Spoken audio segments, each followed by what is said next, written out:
Hello, my friend. Welcome to the Today Dreamer podcast. I'm really happy to have you here, even though I can't see you. I'm definitely imagining your presence. Yeah, your presence out there and in here. And I appreciate you. I appreciate you taking a moment to be here with us in the here and the now. So the show is here to help you cultivate your practice of presence, and it's my sincere intention to help you on that journey so that we may hopefully and consciously contribute more fully to the blossoming of the emergent world story as it continues to unfold. So we have explorations into conversational spaces with a whole host of different guests, and today's guest is Dr. James Cooke, who is a neuroscientist, writer, speaker, and focuses on consciousness, meditation, psychedelic states, science, and spirituality. The conversation will be around mystical experiences, non-dual insights that may be derived from those experiences or may arise, psychedelics, and James's process of emotional healing. Yes, I just want to again say thank you for being here with us. And if you for whatever reason, feel like connecting more deeply with the show, with the community, with me, feel free to reach out. Todaydreamer.com is a place you can do that. We can shoot me an email, michael@todaydreamer.com. I think that's all I really wanted to say. Let's get into this conversation with James, and yeah, thank you again. Yeah, I think that's as good a place as any to start because, when we think about, when we think about anything and we try to come up with a coherent picture of the world, our starting place really is experience. We find ourselves here experiencing something, and then we extrapolate from that. And so I think it's reasonable to start from there and also with certain aspects of experience that seem consistent from person to person. So, it could be that this is all kind of an illusion, you're in the matrix, it's a dream, it's some simulation, whatever, and you're really the only mind.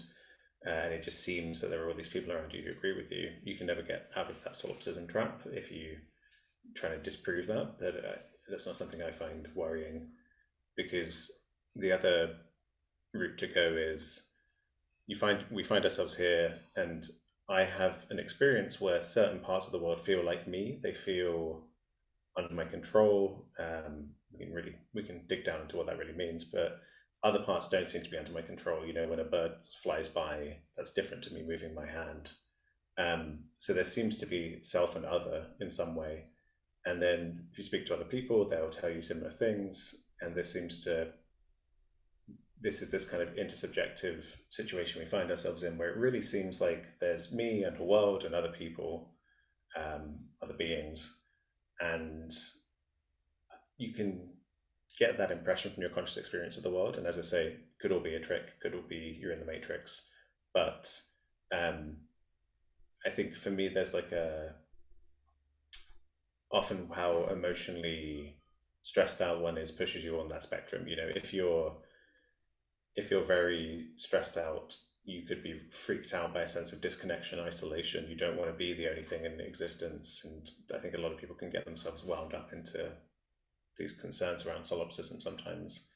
The idea that you're the only thing that exists.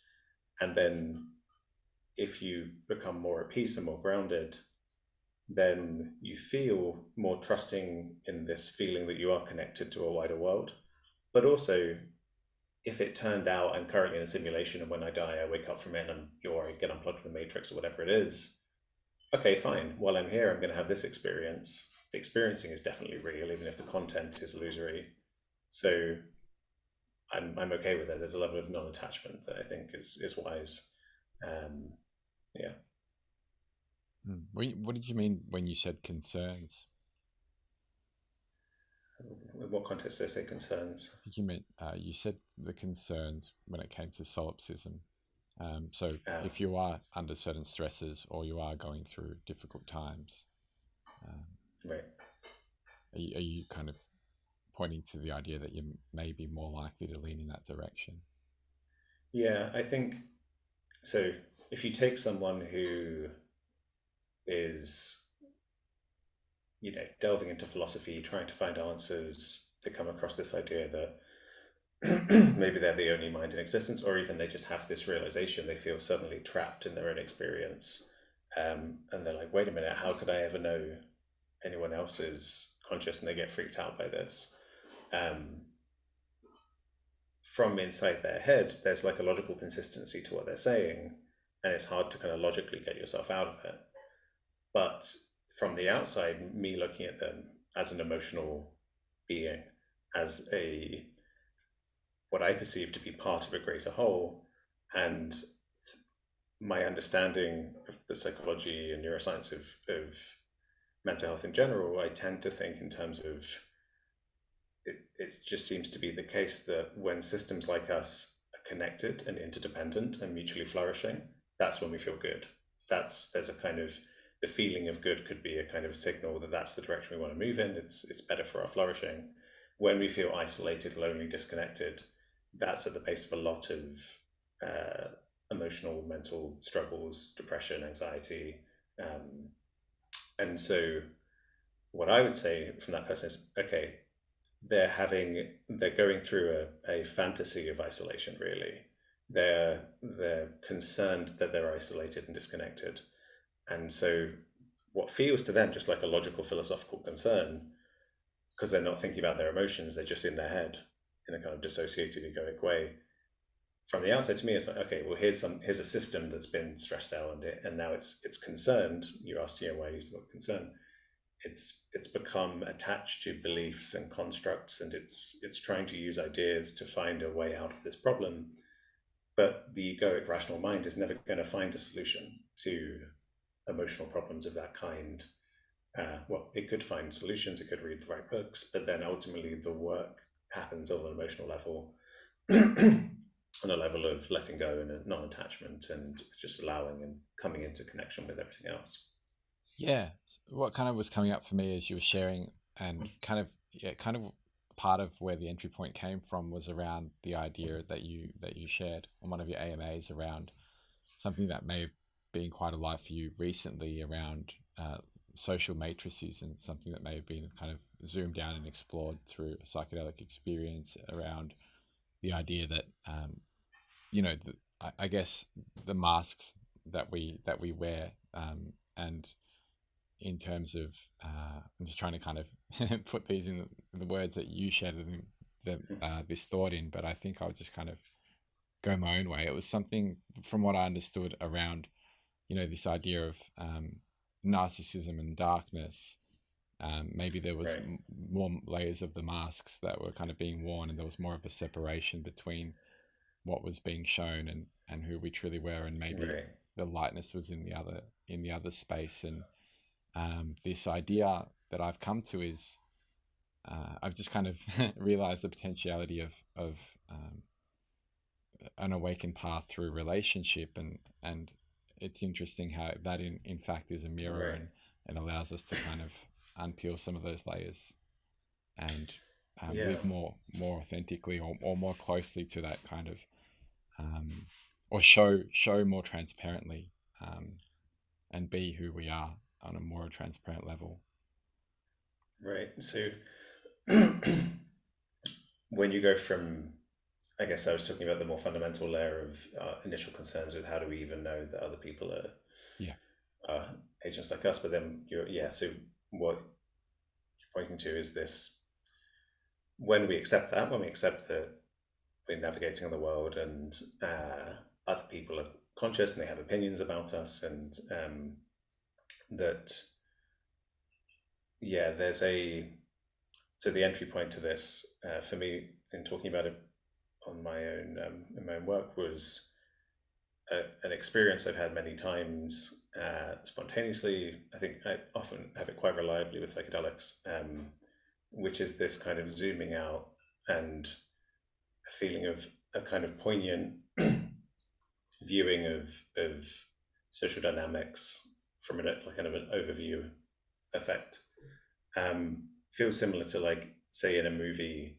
someone's looking in through a window at a scene in someone's house, and there's like an emotional scene playing out, and there's a sense of kind of poignancy. It feels like you can have that with get out of your own head and you see your own interactions with people, and you realize how you've been stuck in certain kind of social matrices of, like, how are they going to think of me, am I coming across well, like all of these things. And I think again, this comes back to kind of connection and disconnection. The poignancy there is, I guess, because it's hard to be it's hard for most people to be perfectly vulnerable. It's hard for everyone to be absolutely 100% perfectly open, vulnerable, transparent, and therefore fully connected. Well, ideally, because if you're fully transparent, the fear is that there won't be connection, there'll be rejection of some kind. So there's usually some attempt to manage the image of who you are, and that kind of occurs on a spectrum. So because of the privacy of consciousness, because I can never peer directly inside your soul and see what's going on in there, there is always this gap between I'm appearing on a screen right now. Depending on how I move my face and my hands, it conjures up a certain image. At the moment, I'm not that aware of it. It's coming out very naturally, and I probably just look like someone talking in a normal way. But if I started behaving strangely, that would produce different effects. Or so there's this disconnect between who I really am in my felt subjective sense and who I appear to be on the outside. And when that distance is as small as possible, when you can be as open and as vulnerable and as and just allow your truly instinctive way of being to come out in your behavior, then people really do kind of, there's a sense of connection, like they're really seeing the real person. There's no pretense there. And then there's a spectrum through to kind of narcissism is a good example of it. Something where you've really you're if you think of, I mean, one way of thinking about narcissism is for people who have come to it through trauma, that there's a really wounded, terrified part inside of the person who is just terrified to be vulnerable, and so they put a lot of effort into crafting a very, what they think to be a very kind of appealing, impressive, attractive mask, and so they exploit this discrepancy, the fact that the appearance doesn't have to align with the true person. And in kind of, I mean, this is one reason in spiritual traditions why truth telling is such a kind of important ethical norm. And you can understand truth telling to not just be in terms of like verbal propositional things like, I left your ball by the tree or some information like that, but instead can just be this intuitive way of being, like you're not being deceptive even in your body language. And that just means, again, more allowing, more letting go, more being less self-reflexive, and self-monitoring and being self-concerned. And the way to move there is often through emotional work, trauma healing, feeling more grounded and a lot more safe, which is a process of learning to trust yourself. You don't just surrender and pretend if you're in a dangerous environment, you have to learn to resource yourself and have the skills to navigate into a situation where it's truly safe to surrender. But so it's, people often talk about kind of light versus dark in spiritual traditions as well. And that can mean a few different things. But I think generally for me, when we're talking about human behavior and we equate kind of evil with darkness and the good with light. And I think part of that reason is what I was saying here about this kind of this discrepancy between the image and the person, because they're hiding in the dark there. There's some shadow being cast by the image that's allowing them to hide. Whereas when you're fully aligned with who you are and how you present yourself, then there's a full transparency, a full illumination as much as possible. And the miraculous thing is that you even though technically we're these kind of subjective islands that we started off talking about, that I can never know you're conscious for certain, we have it's possible to have deep connection. It's possible for there to be a full alignment, coordination between two different technic. I mean, I hesitate to say technically isolated because they're not really isolated. We're all part of the same unfolding. Um, but it's from the scientific, philosophical way of thinking that's come out of the European tradition that's been very concerned with a feeling that I am an individual self that is isolated and separate to you. In that way of viewing, it seems miraculous that we can actually truly connect and truly know each other, um, from a view that sees that as kind of an illusion, where actually you're just part of a greater whole, and it's kind of obvious that we should be able to connect, and because we're inherently connected. It seems Yeah, quite miraculous, and it seems like kind of like you mentioned, obvious that kind of pervades no matter what. yeah. I mean, it's. I mean, I guess a couple different kinds of miraculous. You've got the kind of uh, the miraculous is the kind of the scientist who's like, I don't believe it. How could that? What's the possible mechanism by which my consciousness could interact with yours and truly connect? And so, kind of dismissive way of thinking about it. Or there's the kind of miraculous, which is the kind of awe-inspiring elation you can feel when you're in connection, when you feel, because I guess the way I think about it is the reason we can connect is we're of a kind, we're the same phenomenon, we're similar phenomena. You've got um, the universe makes things like us, and it's because we are the same thing, same kind of thing, we can recognize each other. And in that, there's this. I mean, fundamentally, what we're talking about is love. We're talking about feelings of deep connection, recognition, and it's, as a scientist, it's still slightly baffling to me why why this why this is so fundamental, why this feeling of love and connectedness, um, yeah, is at the bottom of our psychology, and is so robust. And part of me,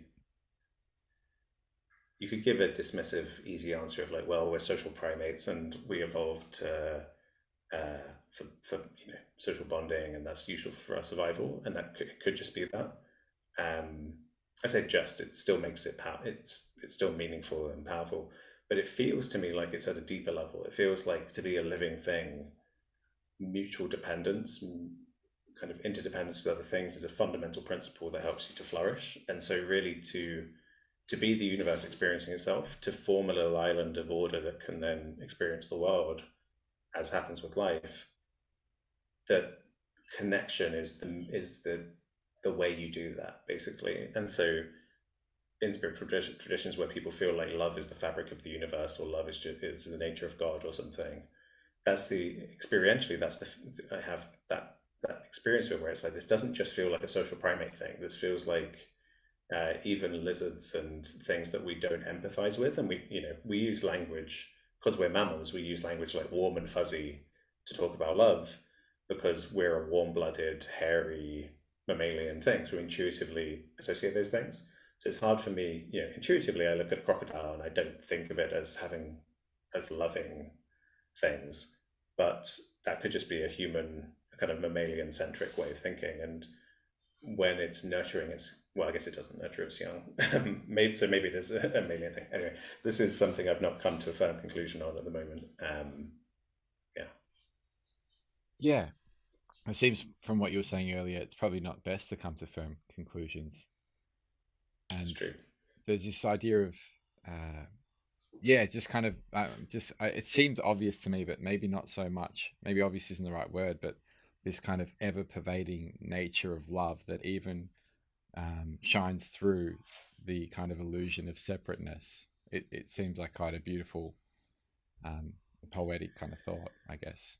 Yeah, I mean, even if it's also, it's, for me, it's a vivid, incredibly powerful experience as well. That's and when I'm saying love, I'm not talking about like some force that physicists need to describe, or something that is like a, you know exists out there. I'm talking about a kind of a dynamic, a way of being that is, so it's quite a complex thing, but it's when something like us is in a mode of openness and connectedness, it feels a certain way. So you've got both the physical thing of opening up, being connected, but then also the subjective dynamics that go along with that.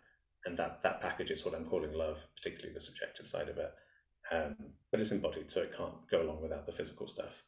Um, and so it could be that love really only exists in primates, or sorry, I should say mammals that have evolved to kind of bond with their young and with each other. Uh, and but even if that's the case, because what it is the reason that evolved is because mutual interdependence and mutual flourishing is a good way to survive, a good way to be, a good way to exist, a successful way to exist. So even if it only exists in mammals, what we're getting in touch with is a fundamental principle at a kind of metaphysical level, at the level of physics and of the way the universe works. It's a holistic, interdependent framework. So even it feels fundamental because I think it is, even if it only exists in us and it doesn't exist, when things feel fundamental, people often have the habit of saying, well, it must be fundamental, then it must be the fabric of the universe. I don't think that's necessarily the case, but I think it's an attribute of the fabric of the universe, you could say, that we're getting in touch with. But again, it's just a mode of being where you open and you're coming into interdependence. And so it's, to me, it's the, like, if you're trying to offer guidance to people in life and you could just use one word as an instruction, love would be the one to me. And the what I mean by that is if you just move in this direction away from separation and into openness, trusting, mutual independence, and you use your feeling states to feel out what feels like love. This could just begin with, think of one thing you love, could be something trivial, and then notice how that feels in your body, and then take that feeling, that warm, light, whatever words you want to use to describe it, that feeling, and then shine it on whatever whatever arises in your experience. And then that's the whole project, basically. If you just keep expanding what you can love unconditionally, we're talking about unconditional acceptance, and which is why I'm using the word love here. That takes you all the way into kind of full non-dual, insight into the unitive nature of the universe and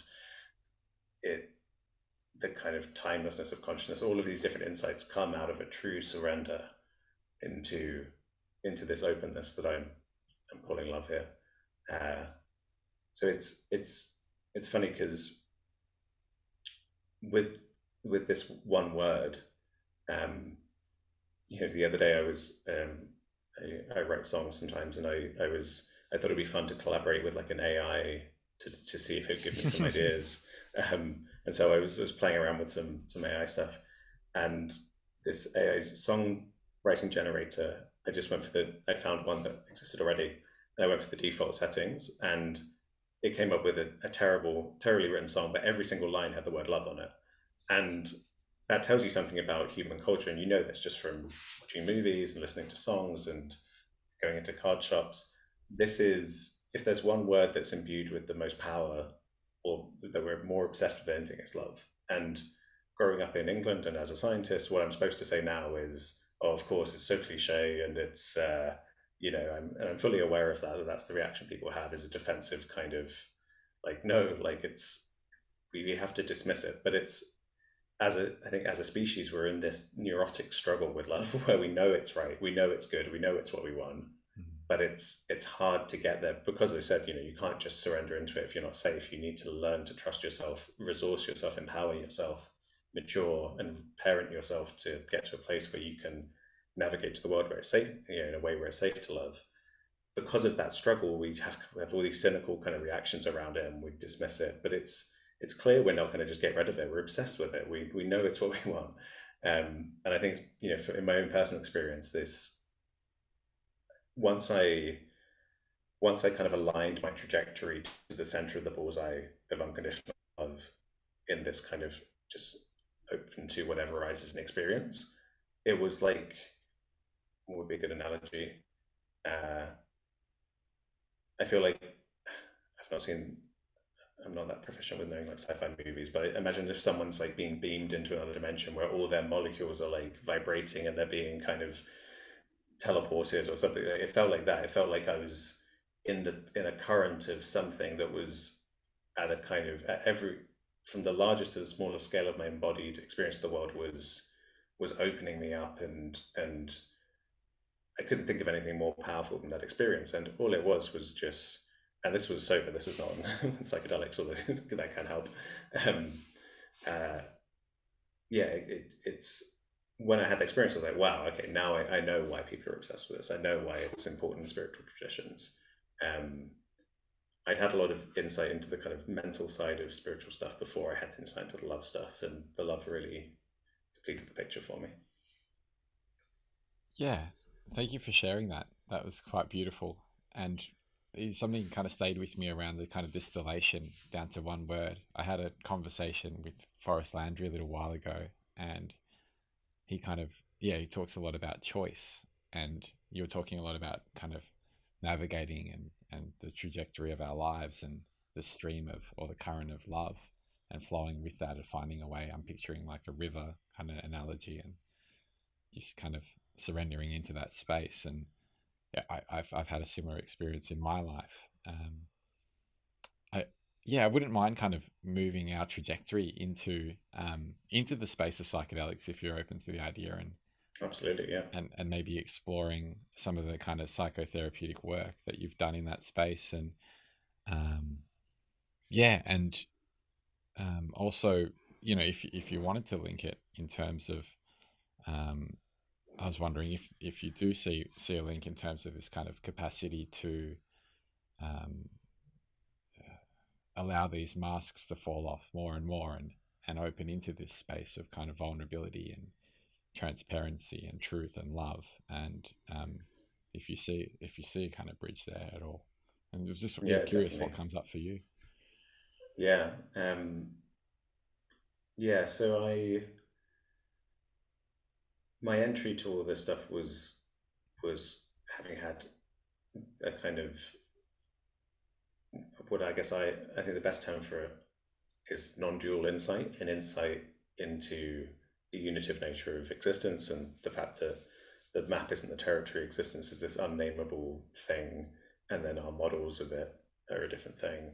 It's this feeling of like uh, you could say that like the universe is like the body of God, like it is, and using God just to mean to point to a concept that's beyond all other concepts. Just it's this unnameable or inspiring thing that's just yeah. So I'd had this experience and practiced a lot, just kind of being in touch with this way of seeing, and then this was before I'd done any kind of psychedelic work, and I wanted to talk in public about it because I felt that for me it was really grounding, very kind of I felt like it reframed the world in a way where a lot of problems, things that seemed like problems, no longer felt like problems. A big one is fear of death. Like people who have these experiences typically no longer are particularly concerned with their own egoic, process of being dead, I should say. Um, Other people dying is still an emotional thing, but uh, there can be this kind of evolved terror around death that can go away when you identify with just the unfolding of all of existence. Um, When you say so go I thought all away, this. I'm sorry to interrupt. I'm curious. Not at all. Yeah, do you mean go away fully? I mean, so I had this first experience when I was like 13, at which point, I mean, I guess I was probably afraid of death then because I was ruminating about hell because I was raised Catholic. So you could call that fear of death. But yeah, I would say, I mean, for me, I should come back when I'm on my deathbed and see if I'm talking nonsense now. But I feel quite confident that I mean, just in my life, the idea of my own mortality has not bothered me really. Mm. I would say would I say totally? There've probably been moments where there have been moments of poignancy where I've been like, oh, it sucks that this can't go on forever, but then it's immediately kind of extinguished by the non-dual kind of realization of, well, it does go on forever. You are the fact of being, and being cannot there cannot be non-being. Like that's not a thing that can exist, kind of by definition. So you are the ongoing unfolding of just the universe that will, and not just this universe, of all being that will always continue. So like there's no it really feels like an illusion falls away, and it's like there's not really anything to worry about. So I would say pretty much totally, but I'm not going to say fully totally, because you're still, as well as identifying with just being, you still are a human with your human programs. So you still have thoughts and you still have emotional reactions, but it's more than, in my experience, they come up and then they're immediately recontextualized like half a second or Mm. later. So you're not stuck in it. You're not worrying about it. It's a different Yeah, no, I'd relationship say to it. Yeah. yeah, exactly.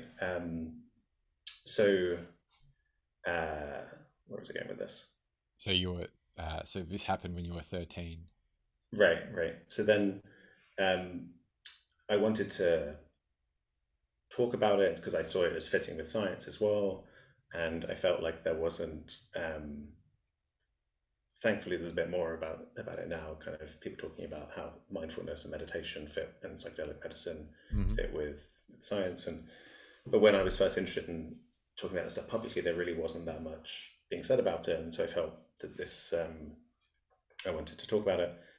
And then but I knew I wasn't ready. I couldn't tell you why, because I felt like when you have this non-dual insight, awakening, realization, whatever you want to call it, you're in touch with just the fact of being, which is just absolute. It's like there's no real nuances to it. It's just it's existence, and it's you can't really go deeper. It's just, if you get it, you get it.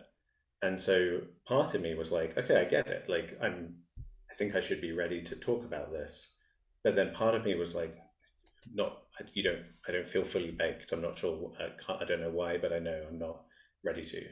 Um, and so one thing I was interested in was I'd read papers around these kinds of what's also, sort of called a mystical experience, being produced by psychedelics. And so I thought, great, like if I think this is something that should be freely available to people, that they can have these insights and hopefully live better lives, then this could be a good mechanism to democratize it.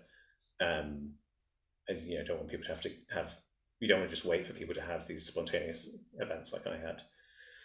So then I thought I would try a high dose psilocybin trip just to see if it's similarities and differences, and the core insights are the same, because you're still, it doesn't matter really how you get there, you're still having insights into yourself and into what you are as a piece of existence.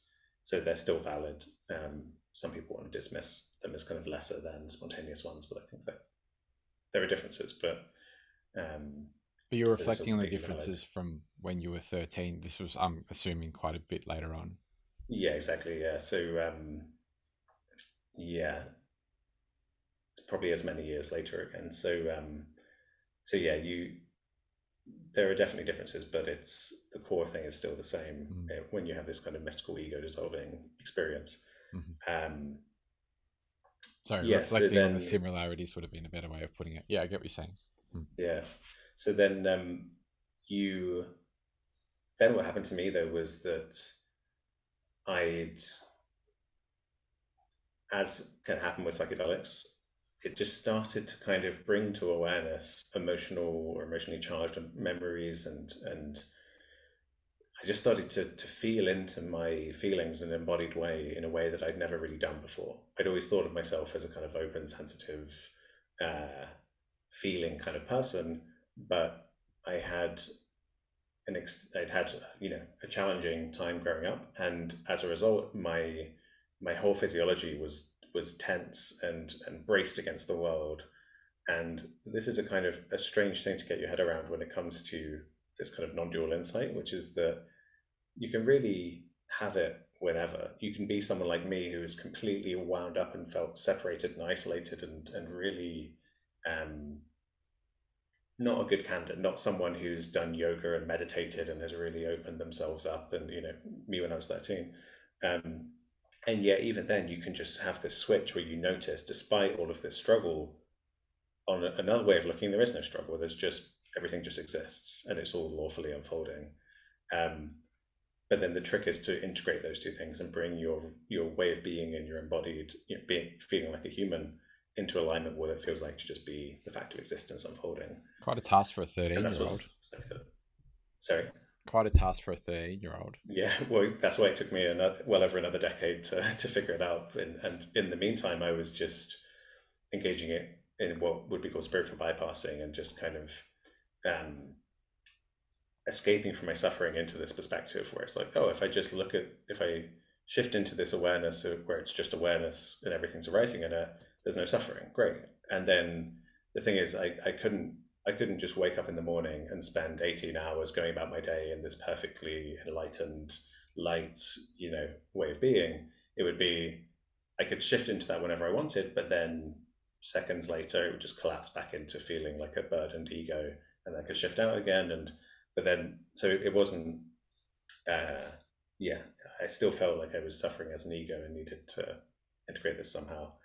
Yeah, and then luckily enough, it was through, because psychedelics actually act on the physiology, and because mind and matter are not separate, your consciousness is an embodied process. If you, I mean, for me, I think with my brain circuits and my physiology just being set in a certain way as an adult, I needed things that would increase neuroplasticity and would open up, allow me to change my wiring basically, and to allow this physiological embodied change to occur. And the crazy thing is with where people carry embodied traumatic stress, you typically don't know that you are, because it typically happens when you feel overwhelmed, and it's a coping mechanism to kind of switch off and isolate that whatever the thing is, the emotional reaction that was too much. And so you don't know that it's there. For example, in my 20s, I would drink espressos and I could have multiple, and I would never really feel it. I would feel like coffee didn't really affect me. I don't really drink caffeine anymore, but yesterday I had an espresso, and for about 12 hours it felt like I was in an altered state. I did it because I wanted to do some very deep, intense work, and it worked really well. But it was like a mild LSD trip to me or something, and we're just talking about a normal cup of coffee. And that's because I've spent years now just kind of really being in touch with my feelings in my body and releasing stress. And so now I read all of the signals. If there's a fluttering in my stomach, I detect it and I interpret it, and instead of just feeling like you're in your head and shut off from the body.